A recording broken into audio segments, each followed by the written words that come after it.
Uma Thomas MLA സ്റ്റേജിൽ നിന്ന് വീണ് പരിക്കേറ്റ അപകടത്തിൽ ഒരു അറസ്റ്റ് കൂടി നടന്നിരിക്കുന്നു. ഇപ്പോൾ പരിപാടി സംഘടിപ്പിച്ച മൃദംഗ വിഷൻ CEO ഷമീർ അബ്ദുൾ റഹീമിനെയാണ് ഒടുവിൽ പോലീസ് അറസ്റ്റ് ചെയ്തത്. സ്റ്റേഡിയത്തിൽ പരിപാടി നടത്താനുള്ള അനുമതി വാങ്ങി നൽകിയ KK പ്രൊഡക്ഷൻസ് ഉടമ കൃഷ്ണകുമാർ, സ്റ്റേജ് നിർമ്മിച്ച ബെന്നി എന്നിവരെ നേരത്തെ അറസ്റ്റ് ചെയ്തിരുന്നു. പ്രതികരണം ആദ്യം.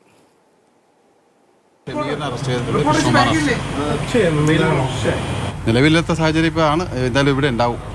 കുറച്ചുകൂടി ഡേറ്റ കളക്ട് ചെയ്യാനുണ്ട്. സ്റ്റേജിൻ്റെ നിർമ്മാണത്തിലുള്ള ഭാഗതയാണ് ബെന്നിയാണ് അത് ചെയ്തേക്കുന്നത്. ഓക്കെ. കൊച്ചി CP രാജ്കുമാറിന്റെ വാക്കുകളാണ് കേട്ടത്. അതേസമയം സ്റ്റേജിൽ നിന്ന് വീണ് പരിക്കേറ്റ ഉമാ തോമസ് MLAയുടെ ആരോഗ്യനില മെച്ചപ്പെട്ടു വരുന്നുവെന്നാണ് മനസ്സിലാക്കുന്നത്. പക്ഷേ അപകടനില തരണം ചെയ്തിട്ടില്ല എന്ന് തന്നെയാണ് ഡോക്ടർമാർ വ്യക്തമാക്കുന്നത്. ശ്യാം പ്രസാദ് തുവൻ കൊച്ചിയിൽ നിന്ന് വിവരങ്ങൾ നൽകും. ശ്യാം, നടപടികൾ, പോലീസിൻ്റെതായ നടപടികൾ ഒരു വശത്ത് പുരോഗമിക്കുന്നു, മറുവശത്ത് നമുക്ക് അതിൽ ഏറെ ഒരുപക്ഷെ ആളുകൾ കാത്തിരിക്കുന്നത് MLAയുടെ ആരോഗ്യസ്ഥിതിയിൽ എന്ത് പുരോഗതി എന്നതാണ്. അതിനെക്കുറിച്ച് കൂടി ദിവിഷ, MLAയുടെ ആരോഗ്യസ്ഥിതി ഇപ്പോഴും കാര്യമായ രീതിയിൽ വലിയ പുരോഗതിയില്ല എങ്കിൽ പോലും ഈ തലയ്ക്ക് ഏറ്റ പരുക്ക് അത് വലിയ തോതിൽ വലിയ പ്രശ്നമില്ല. ഈ ശ്വാസകോശത്തിൻ്റെ സംബന്ധമായ പ്രശ്നങ്ങളാണ് പ്രധാനമായിട്ടും ഈ ഡോക്ടർമാരെ ഉൾപ്പെടെയുള്ളവരെ എല്ലാവരെയും അലട്ടുന്നത്. നിലവിൽ ഈ ആന്തരിക രക്തസ്രാവം ഉണ്ടായിരുന്നു, അത് അധികം വർദ്ധിച്ചിട്ടില്ല.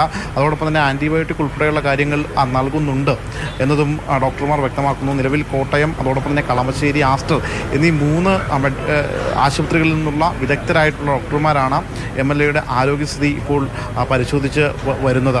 മറ്റൊന്ന്, നിലവിൽ ഈ കേസുമായി ബന്ധപ്പെട്ടുകൊണ്ട് 3 പേരുടെ അറസ്റ്റ് ഇപ്പോൾ പോലീസ് രേഖപ്പെടുത്തിയിട്ടുണ്ട്. അതിൽ ഈ പരിപാടിയുടെ സംഘാടകർക്കെതിരെ ആണ് പ്രധാനമായിട്ടും കേസെടുത്തിരിക്കുന്നത്. അതായത് സുരക്ഷാ മാനദണ്ഡങ്ങളൊന്നും തന്നെ പാലിക്കാതെയാണ് ഈ പരിപാടി നടത്തിയത് എന്നതാണ് അവർക്കെതിരെയുള്ള ആ കുറ്റം.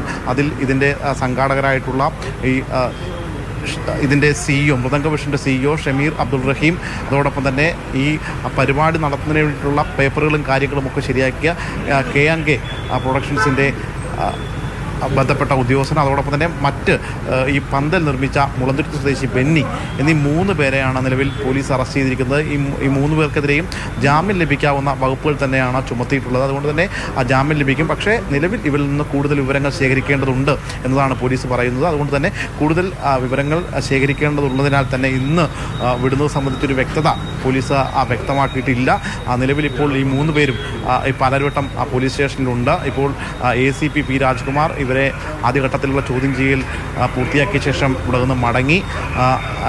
ഇതിൽ പ്രധാനമായിട്ടും ഈ സുരക്ഷാ മാനദണ്ഡങ്ങളൊന്നും തന്നെ പാലിക്കാതെയുള്ള ഈ വേദിയുടെ നിർമ്മാണം, പോലീസ് കർശനമായ നടപടികളുമായി തന്നെ മുന്നോട്ട് പോകുന്നു. നേരിയ പുരോഗതി എന്നത് മാത്രമാണ് ആശ്വാസകരമായ കാര്യം.